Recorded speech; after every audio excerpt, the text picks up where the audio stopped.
இடி உள்ளே வருவாங்களா மாட்டாங்களா? இடியை பொறுத்த வரைக்கும் நயினார் நாகேந்திரன் இதில் இன்வால்வ் அப்படின்னு தெரிஞ்சு இவர் மேலே நம்ம ஒரு எஃப்ஐஆர் போடுவதற்கு வலுவான வாய்ப்புகள்லாம் இருக்குது அப்படின்னா கண்டிப்பாக இடி வந்து வருவாங்க, ஆக்ஷன் எடுப்பாங்க. திமுக அமைச்சர்கள் நிற்கக்கூடிய தொகுதியெல்லாம் பார்த்தீங்கன்னா அதிமுக கூட்டணி கட்சிகளுக்கு விட்டு கொடுத்துடுச்சு. இதிலிருந்து திமுக அதிமுக ஒரு ரகசிய பாண்டிங்கில் இருக்காங்க அப்படின்னு சொல்லிட்டு சீமான் அவர்கள் நேரடியாக ஒரு விமர்சனத்தை முன்வச்சிருக்காங்க. அதாவது கற்பனை செய்வதற்கு எல்லாருக்கும் உரிமை இருக்குங்க, என்ன வேணாலும் பேசுங்க, ஓகே, இந்த மாதிரிலாம் கிடையாதுங்க.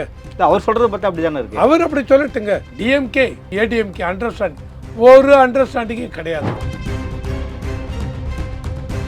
மற்ற அலையன்ஸ் பார்ட்னரோடு தான் வேணும், அதனால் அவங்கள தான் ஓரம் கட்டிடலாம், நம்ம தான் ஜெயிக்கணும், அந்த மாதிரி எந்த ஒரு கூட்டணியும் எந்த கட்சியும் முடிவெடுக்க மாட்டாங்க. எடுத்தது என்ன அப்படின்னா அவங்க பார்த்துருப்பாங்க, சரி இதில் என்ன நம்ம ஜெயிச்சிருக்கோம், இதில் எவ்வளோ நம்ம வச்சுக்கலாம், என்னென்ன தோற்றுருக்கோம், அது தோற்றது எல்லாத்தையும் நான் வச்சுக்க முடியாது, ஜெயித்தது எல்லாத்தையும் நான் வச்சுக்க முடியாது, அதே மாதிரி தோற்றது எல்லாத்தையும் நான் வச்சுக்க முடியாது, பிரிக்க வேண்டும். அந்த இதில் தான் சார் பிரிச்சிருக்காங்க. ஏப்ரல் மாதத்தில் வராது மோடி மறுபடியும் வர்றாரு சார். மோடி வருதுங்கிறது பிரைம் மினிஸ்டர் மோடி வர்றாருன்னு இல்லாமல் மோடி என்டிஏ கட்சியுடைய என்டிஏ பிஜேபி கட்சியுடைய அவரும் ஒரு சீனியர் லீடர். மக்களுக்கு ஈஸியாக நான் பேசக்கூடிய அரை மணி நேரம் 3/4 மணி நேரத்தில் எந்த அளவுக்கு மக்கள்கிட்ட கொண்டு போய் சேர்க்க முடியும். இல்லை பீகாரில் அது ஒரு 10,000 ரூபாய் ஸ்கீம் அனௌன்ஸ் பண்ண மாதிரி அவரோட அனௌன்ஸ்மெண்ட் அன்றைக்கி இருக்க வாய்ப்பு இருக்கா?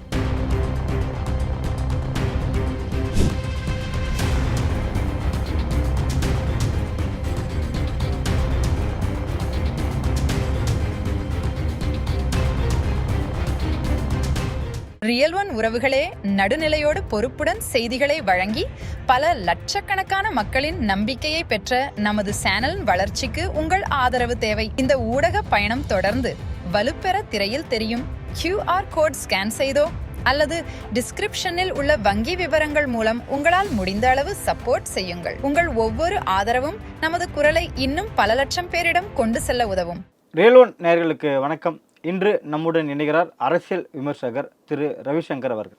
வணக்கம் சார். வணக்கம். வணக்கம். நயினார் நாகேந்திரன் மீது இடி நடவடிக்கை எடுக்கணும்னு சொல்லிட்டு திமுக ஒரு மனுவை தாக்கல் பண்ணியிருக்காங்க. இது எப்படி பார்க்குறீங்க சார்? நயினார் நாகேந்திரன் இந்த இது வந்து அவரை உள்ளே கொண்டு வந்திருக்காங்க.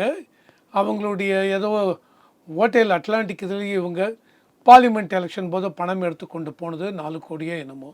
ஆனால் பார்லிமெண்ட் எலெக்ஷன் முடிஞ்சு 2024 ஜூன், அடுத்த 2 வருஷம் கிட்டத்தட்ட ஆக போகிறது இல்லை. இப்போ தான் டிஎம்கே கொடுத்துருக்காங்களா? என்ன தாமதம், என்ன டிஎம்கேக்கு தெரியவில்லையா? இடி நடவடிக்கை எடுக்கணும்னு வெயிட் பண்ணி பார்த்தாங்க, எடுக்கிறதால வந்திருக்காங்க. அது இன்னும் டைம் ஆகட்டுமாங்க, எப்படியும் எலெக்ஷன் முடிஞ்சு கூட வச்சுக்கலாமே. இப்போ என்ன திருத்துப்புன்னு இப்படியே உள்ளே கொண்டு வந்தாலும் வச்சுங்க, இடி உள்ளே வராங்க, எஃப்ஐஆர் ஃபைல் பண்ணுன்னு சொல்கிறாங்க. நீங்கள் பண்ணிட்டு போகிறீங்களா? தமிழ்நாடு அரசு உடனே பண்ணுவீங்களா? இல்லை நயினாருக்குன்னா உடனே பண்ண மாட்டாங்களா? ஓகே. கே நெகுரு மேலே அக்டோபர் 2025 இடி வந்து இது பண்ணிருக்காங்க. இவர் வந்து அந்த பப்ளிக் ஒர்க்ஸ் டிபார்ட்மெண்ட், தென் வாட்டர் மெட்ரோ வாட்டர் இதில் எந்த அளவுக்கு ஊழல் நடந்திருக்கிறது, அப்பாயின்மெண்ட் இதில் அப்படின்ட்டு இடி வந்து இவ்வளோ ஊழல் நடந்திருக்குதுன்னு சொல்லிவிட்டு அக்டோபர் 2025 டைரக்டாக Tamil Nadu director general of police அவங்களுக்கு அனுப்பிச்சிருக்காரு. ஆனால் எஃப்ஐஆர் இது வரைக்கும் ஃபைல் பண்ணலை. திமுகவோட இந்த மனுவை இடி கன்சல்ட் பண்ணி களத்தில் இறங்க வாய்ப்பு இருக்கா சார்? கண்டிப்பாக இடியை பொறுத்த வரைக்கும் தாராளமாக உண்டு. ஆனால் இவங்க அனுப்புகிற மெசேஜ் இல்லை இதில். இப்போ இடி வந்து என்ன பண்ணுவாங்க, அவங்களுக்கும் தெரியும் இந்த இதெல்லாம். ஸோ இப்போ டீட்டெயில்டாக உள்ளே போவாங்க. உள்ளே போயிட்டு இடி வந்து இதில் எந்த அளவுக்கு நயினார் நாகேந்திரன் மீது அவர் டைரெக்டாக இன்வால்வாக இல்லையா, நாளைக்கு இவர் மேலே ஆக்ஷன் எடுக்கலாம் அப்படின்னா இது எவிடன்ஸ்லாம் என்ன மாதிரி இருக்குது, இல்லை நான் பாட்டுக்கு உள்ளே போயிட்டு இவர் மேலே ஆக்ஷனே எடுக்க முடியல, இவருக்கு அதுக்கு சம்மந்தமே இல்லை அப்படின்னு ஆகிவிட்டது என்றால் வச்சுங்க, இடிக்கு அது பெரியது. அதனால் இடி எடுப்பாங்களா எடுக்க மாட்டாங்களா, இது வந்து எந்த அளவுக்கு டாக்குமெண்ட் இதெல்லாம் இருக்குது, அதையெல்லாம் பொறுத்து தான் இடி வந்து களத்துக்கு உள்ளே வரும். அதனால் இடியை பொறுத்த வரைக்கும் நயினார் நாகேந்திரன் ஆகட்டும், இந்த கட்சி அந்த கட்சி அதெல்லாம் கிடையாதுங்க. ஏன்னா உங்கள் இந்த கட்சிக்கு போகும்பொழுது உடனே எதிர்கட்சி என்ன பொலிட்டிக்கல் வெண்டட்டா, அரசியல் காழ்ப்புணர்ச்சி காரணமாக இடி உள்ளே வந்துட்டாங்க அப்படிம்பாங்க. ஆனால் அதே இந்த அரசாங்கம் பார்த்தீங்கன்னு வச்சுங்க, லோக்கலாகவே யாராவது அரசாங்கத்தை அகேன்ஸ்டாக எதை பேசிட்டாலும் உடனே போலீஸ் ஆக்ஷன் வருது, போலீஸ் உடனே உள்ளே இறங்குறாங்க. ஸோ அந்த பக்கம் இடி அப்படின்னாலும் நீங்கள் சொன்னீங்க.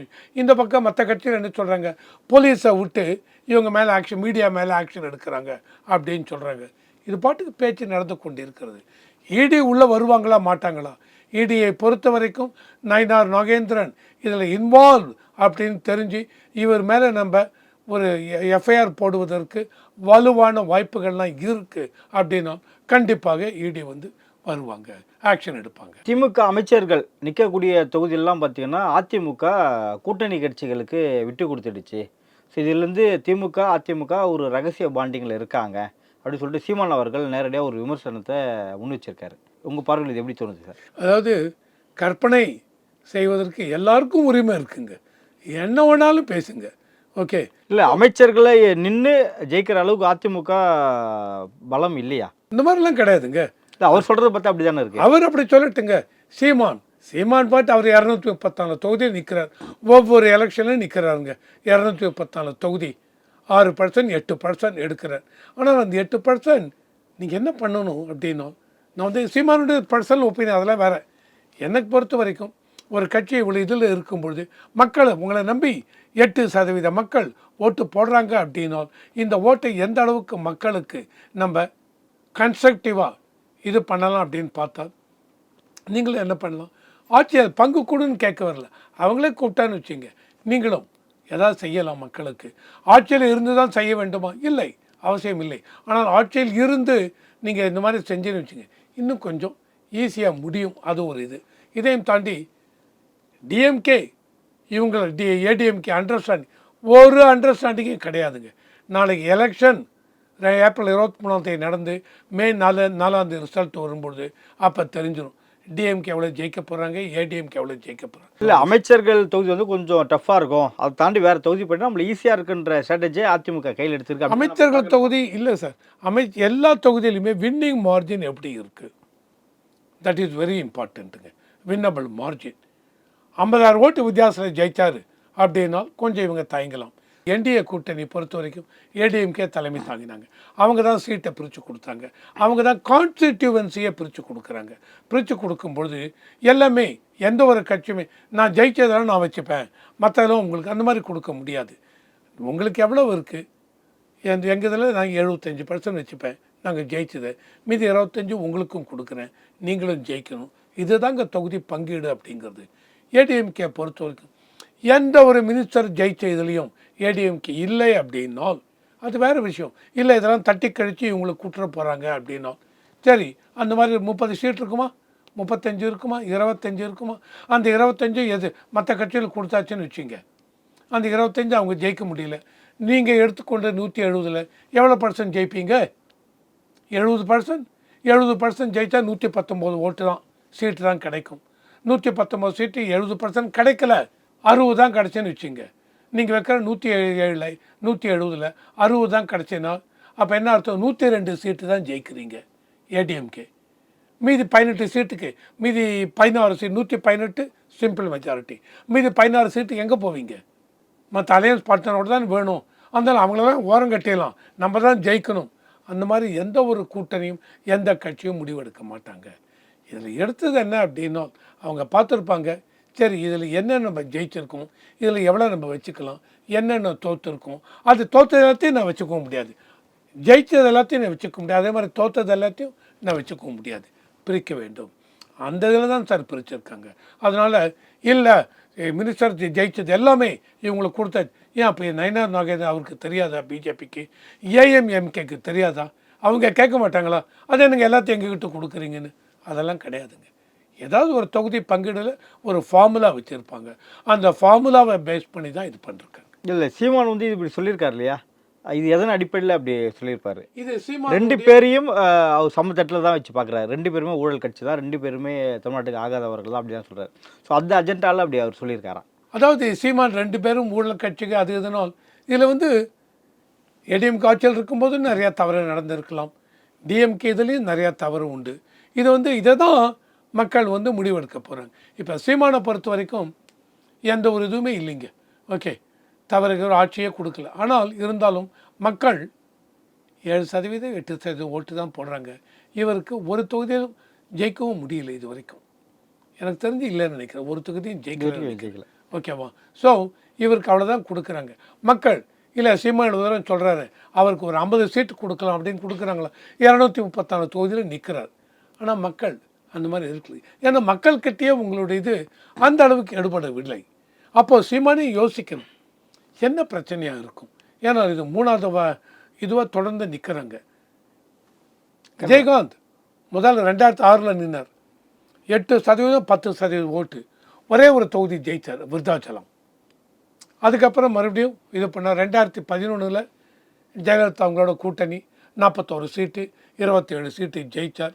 அந்த மாதிரி வளர்ந்துட்டே போனார். அதுக்கப்புறம் அவருக்கு உடல்நிலை சரியில்லாமல் போனது, கவனிக்க முடியவில்லை. தேர்தல் பிரச்சாரம் எல்லாம் போக முடியவில்லை. அதனால் விஜயகாந்துடைய இதில் தொய்வு ஏற்பட்டது. இருந்தாலும் இப்போ அவர் மறைவிற்கு பிறகு அவரை மனைவி எடுத்து பண்ணுறாங்க. டிஎம்கே கூட்டணியோட 10 சீட்டு, ஒரு ராஜ்யசபா சீட்டு வாங்கி விட்டார்கள். கேடர்ஸ் எல்லாருமே ஒரு கட்சியில் இதை தான் எதிர்பார்ப்பாங்க. நாளைக்கு இந்த கட்சியை மாற்றி மாற்றி தோல்வி அடைந்தாலும் வச்சுங்க, ஓகே, தோல்வி அடைகிறதே விட்டுருங்க. என்னை பொறுத்த வரைக்கும் ஒரு கட்சி இந்த அளவுக்கு அழகாக பேசுகிறீங்க, என்ன பண்ணணும் ஏது பண்ணணும், நல்ல அருமையான இதெல்லாம் சொல்கிறார், கருத்துக்கள்லாம் சீமான் வெளியிடுறார். ஆனால் அந்த கருத்துக்கள்லாம் பேப்பர்லேயும் இருந்து விடக்கூடாது. வாட் ஐ மீன் பேப்பரில் இருந்து விடக்கூடாதுன்னால், அதாவது நீங்கள் உங்கள் கட்சி ஏதாவது ஒரு விதத்தில் ஒரு பதவி இது வந்து இல்லை வேறு எந்த கட்சியோட கூட்டணி, நான் உங்களை அட்வைஸ் எல்லாம் பண்ணலை, என்னோடய ஒப்பீனியனை சொல்கிறேன். அவங்களோட இது நான் நிற்க மாட்டேங்க கூட்டணி, பரவாயில்ல விட்டுருங்க. அந்த மாதிரி இருந்தால் நீங்கள் ஒரு பதவிக்கு வரலாம். பதவிக்கு வந்தால் அப்போ நீங்கள் சொல்லலாம் 1000 உங்கள் எண்ணங்கள் ஓடுகிறது, positive thinking, okay, constructive views, அது எல்லாமே நீங்கள் பதவியில் வந்து விட்டால் அதை இம்ப்ளிமெண்ட் பண்ணலாமே. இப்போ எல்லாமே இம்ப்ளிமெண்ட் உங்களால் பண்ண முடியல. நீங்கள் பாட்டை சொல்லிட்டு இருக்கீங்க, ஆனால் இம்ப்ளிமெண்ட் பண்ண முடியவில்லை.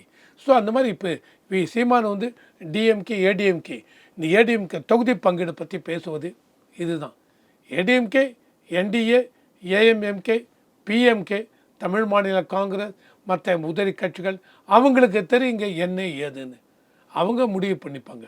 மற்ற கட்சிகள் இதில் வந்து டிஎம்கேவே சொல்லுவேன், என்டிஏ கூட்டணி பற்றி நீங்கள் பேசாதீங்க, உங்கள் கூட்டணியை பார்த்துங்க.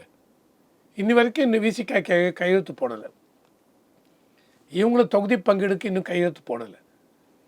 ஏன்னா 10 சீட்டு கையெழுத்து போட்டாச்சு, என்னென்ன தொகுதி அது இன்னும் பிரேமலதா விஜயகாந்த் கையெழுத்து போடவில்லை. ஸோ அங்கேயே இன்னும் முடியல. ஆனால் இங்கே என்டிஏல எல்லாம் முடிந்து விட்டது. முடிந்து ஃபைல் பண்ண வேண்டியதான். மார்ச் 30 ஓப்பனிங் நாமினேஷன் ஃபைல் பண்ணிட்டுவாங்க. ஸோ என்ன சீட்டு கிடைச்சது அந்த சீட்டை வச்சு அதில் சந்தோஷமாக போயிட்டுருக்கு. மயிலாப்பூரில் நேற்று ஆரம்பித்தாச்சு கேன்வசிங் என்டிஏ, ஓகே. ஆனால் வேட்பாளரே கன்ஃபார்ம் பண்ணலை, இருந்தாலும் வேட்பாளர் நான் தான்ற மாதிரி பிரச்சாரம் ஸ்டார்ட் ஆகிடுச்சு. நான் தான் சொல்கிற மாதிரி இல்லை, அதாவது மேபி கட்சிக்குள்ளேயே சொல்லிருக்கலாம், நீங்கள் போகல மேடம், அஃபிஷியலாக இன்னும் அனௌன்ஸ் பண்ணலை, பட் இவர் வர்றார், எடப்பாடி பழனிசாமி வர்றார், அதனால் நம்ம இதுலேயும் ஒருத்தர் போகணும், நீங்கள் போங்க, அதுக்கப்புறம் அஃபிஷியல் அனௌன்ஸ்மெண்ட்டில் அப்புறம் பண்ணலாம், பார்த்துக்கலாம் அப்படின்னு சொல்லியிருக்கலாம். அதனால இவங்க போயிருப்பாங்க. இவங்களே வந்து கிளம்பி வர மாட்டாங்க, எந்த ஒரு கட்சியிலும் அந்த மாதிரி பண்ண மாட்டாங்க, உள்ளுக்குள்ளே பேசிகிட்டு இருப்பாங்க. அமைச்சர்களின் ஊழல்களை மக்களிடம் கொண்டு போய் நாங்கள் வெற்றி பெறுவோம் அப்படின்னு சொல்லிட்டு ஜிகே வாசன் சொல்லியிருக்காரு. இந்த கூட்டணியில் அவருக்கு 5 சீட் கொடுக்கப்பட்டிருக்கு, 5மே தாமரையில் தான் நிற்கிறாரு. அவருடைய இந்த கருத்தை எப்படி பார்க்குறீங்க சார்? இது வந்து களத்தில் அமைச்சர்கள் ஊழல்கள் மக்கள்கிட்ட எடுபடுமா? இதெல்லாம் சொன்னால் மக்கள் மாற்றி உங்களுக்கு ஓட்டு போட வாய்ப்பு இருக்கா? எல்லாமே ஒரு நம்பிக்கை தாங்க, எல்லாமே ஒரு நம்பிக்கை தான். ஆனால் நீங்கள் வேறு என்ன கேட்பீங்க சொல்லுங்கள். அதாவது எந்த அளவுக்கு டிஎம்கே பர்ஃபார்மன்ஸ் இருந்தது, எந்த அளவுக்கு அங்கே போல் மேனிஃபெஸ்டோ 505 இதில் என்னென்ன பண்ணாங்க, எந்த அளவுக்கு மாற்றி ப்ராப்பர்ட்டி டேக்ஸு, இந்த டேக்ஸு, இபி பில்லு, திமுக 505 கொடுத்ததான்னு சொல்லிட்டு மக்களுக்கு ஞாபகம் இருக்குன்னு நினைக்கிறீங்களா சார்? ஞாபகம் இல்லைன்னா அந்தந்த கட்சி எதிர்கட்சிகளுடைய பொறுப்பு, எலெக்ஷன் நிற்கிறீங்கள நீங்கள் தான் எடுத்து கொண்டு போய் சொல்லணும். அந்த இதில் 505 இதில் எது முக்கியமான இது எல்லாருமே சொல்லுவாங்க, மாதம் இபி பில் எடுக்கிறேன்னு சொன்னீங்க, எடுக்கவில்லை. இதுக்கு பெட்ரோல் கேஸ் ஃப்ரீயாக கொடுக்குறேன் நீங்கள் 3 சிலிண்டர் என்னமோ, அது கொடுக்கவில்லை. தென் பெட்ரோலுக்கு 4 ரூபாய் 5 ரூபாய் குறைக்கிறேன் நீங்கள், அது குறைக்கவில்லை. இந்த மாதிரி சில இம்பார்ட்டண்ட் இதெல்லாம் மக்களுக்கு, இதையும் தாண்டி மக்களுக்கு நகை கடன் வாய்ந்தில் சில இது தள்ளுபடி பண்ணுவேன் நாங்கள், எஜுகேஷன் லோன் தள்ளுபடி பண்ணுவேன் நாங்கள், நீட் எக்ஸாம் அதை இதை டோட்டலி எக்ஸாம் எல்லாம் மேனிஃபெஸ்டோ. அந்த ஊழல் பட்டியலை பொறுத்த வரைக்கும் எந்த அளவுக்கு ஒருத்தர் ஊழலும் டிஎம்கே ஃபைல் 1 அண்ணாமலை போட்டார். உண்மை இருக்குது அது கோர்ட்டில் கேஸ் போயிட்டுருக்கு. அண்ணாமலைக்கு அகேன்ஸ்டாக டிஆர் பாலு அவர்கள் கேஸ் போட்டார். இப்போ சைதாப்பேட்டையில் கேஸ் நடக்கிறது. அண்ணாமலை டைரெக்டாக இவரை இன்ட்ராகேட் பண்ணுறார். ஸோ மக்களும் பார்த்துட்ருக்காங்க. இதையும் தாண்டி ஒவ்வொரு மினிஸ்டர் பேராக சொல்லி ஒவ்வொரு மினிஸ்டர் மேலே இடி டைரெக்டாக வந்து ரைடு பண்ணிருக்காங்க. இதெல்லாம் மக்கள் பார்த்துட்ருக்காங்க. இதெல்லாமும் நிறைய இவங்க பேசுகிறாங்க. ஸோ மக்களுக்கு தெளிவாக தெரியும். மக்களிடத்தில் ஒரு பக்கம் ஃப்ரீபி கொடுக்குறீங்க, ஒரு பக்கம் இந்த பக்கம் எல்லாத்தையும் ஏற்றி ஆகிவிட்டது. எனக்கு எவ்வளோ ஃப்ரீபி இலவசம் கொடுக்குறீங்க, அதையும் தாண்டி எனக்கு எவ்வளோ ஏற்றி இருக்கீங்க. எல்லாம் இலவசம் கொடுத்தாலும் அங்கே போயிடுது. மெயினாக டாஸ்மாக் ப்ராப்ளம். டாஸ்மாக்னால நீங்கள் சொல்கிறீங்க 50,000 கோடி 60,000 கோடி 70,000 கோடி வருமானம் வருஷத்துக்கு அப்படின்னால் அந்த 70,000 கோடி மக்கள்கிட்டேருந்து தான் வருது. அந்த மக்கள் வரிப்பணம் கட்டுறது. எனக்கு இந்த மாதிரி ஃபெசிலிட்டியெல்லாம் என்ஜாய் பண்ணுறேன், வரி கட்டலாம். ஆனால் நான் குடித்து அழிவதற்கு நீங்களே சொல்கிறீங்க குடிக்காதீங்க, குடியை கெடுக்கும்னு சொல்கிறீங்க. ஆனால் பொங்கல் ஆகட்டும் தீபாவளிக்காகட்டும் என்ன பண்ணுறீங்க, இதுக்கு டார்கெட் ஃபிக்ஸ் பண்ணுறீங்க, எவ்வளோ சேல்ஸ் பண்ணணும்னு இல்லை. ஸோ இதெல்லாம் மக்களுக்கு பார்த்துட்ருப்பாங்க. ஸோ இவங்க கொண்டு போய் சேர்க்கணும். இப்போ இவர் என்ன சொல்கிறாரு, மந்திரிகளுடைய ஊழலை கொண்டு போய் சேர்ப்பேன் அப்படிங்கிறார்.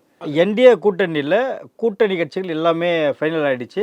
சீட் ஷேரிங்கும் ஆல்மோஸ்ட் எல்லாமே முடிஞ்சிடுச்சு. இந்த தருணத்துக்கு பிறகு மோடி அவர்கள் என்டிஏ கூட்டணிக்கு வந்து இங்கே பிரச்சாரம் செய்ய வாய்ப்பு இருக்கா? ரொம்ப வரப்போகிறாருங்க. இப்போ ஏப்ரல் மாதம் 4ஆம் தேதி 5ஆம் தேதி ஏப்ரல் மாதத்தில் வராருங்க மோடி. மறுபடியும் வர்றார். சார் மோடி வருதுங்கிறது பிரைம் மினிஸ்டர் மோடி வர்றாருன்னு இல்லாமல் மோடி என்டிஏ கட்சியுடைய என்டிஏ பிஜேபி கட்சியுடைய அவரும் ஒரு senior leader. Is not president of BJP, senior leader. அந்த கட்சி ஜெயிச்சா தாங்க இவங்கள மாதிரி நிறைய எம்பி பிரச்சாரத்தில் என்ன மாதிரி விஷயங்கள் லாஸ்ட் டைம் வரும்போது சொல்லும்போது பார்த்தீங்கன்னா நேரு ஊழலை பற்றி சொல்லிட்டு போனார். இப்போ என்ன வந்து சொல்ல டார்கெட் ஃபிக்ஸ் பண்ணியிருக்காரு மோடி அவர்கள்? இதெல்லாம் நம்ம பேசுறது ஒரு யூகத்தின் அடிப்படையில் தான் பேசுவோம். சார் என்ன பேசுவோம்? மக்கள் எலெக்ஷன் 23ஆம் தேதி நான் வந்து இப்போ பேசுகிறேன்னா மக்களுக்கு ஈஸியாக நான் பேசக்கூடிய அரை மணி நேரம் 3/4 மணி நேரத்தில் எந்த அளவுக்கு மக்கள்கிட்ட கொண்டு போய் சேர்க்க முடியும். இல்லை பீகாரில் அது ஒரு 10,000 ரூபாய் ஸ்கீம் அனௌன்ஸ் பண்ண மாதிரி அவரோட அனௌன்ஸ்மெண்ட் அன்றைக்கி இருக்க வாய்ப்பு இருக்கா? ஏடிஎம்கே எடப்பாடி பழனிசாமி ஃப்ரிட்ஜு கிட்ஜு எல்லாம் அனௌன்ஸ் பண்ணிட்டார். நடப்பு அரசியல் குறித்து பல்வேறு கருத்தில் கொஞ்சம் மிக்க நன்றி சார். நன்றி. உங்கள் பிசினஸ் இன்னும் அதிக மக்களை சென்றடைய வேண்டுமா? இன்றைய டிஜிட்டல் உலகில் சரியான ப்ரமோஷன் தான் வெற்றியின் முதல் படி. தமிழகம் முழுவதும் பல லட்சக்கணக்கான பார்வையாளர்களை தினமும் சென்றடையும் ரியல் ஒன் யூடியூப் சேனல்களில் உங்கள் பிசினஸ் இனி எல்லோரும் அறியட்டும். குறைந்த செலவில் அதிக ரீச். உங்கள் பிராண்டுக்கு நம்பிக்கையும் வளர்ச்சியும் சேர்க்க இன்றே எங்களை தொடர்பு கொள்ளுங்கள். 928 00 8714.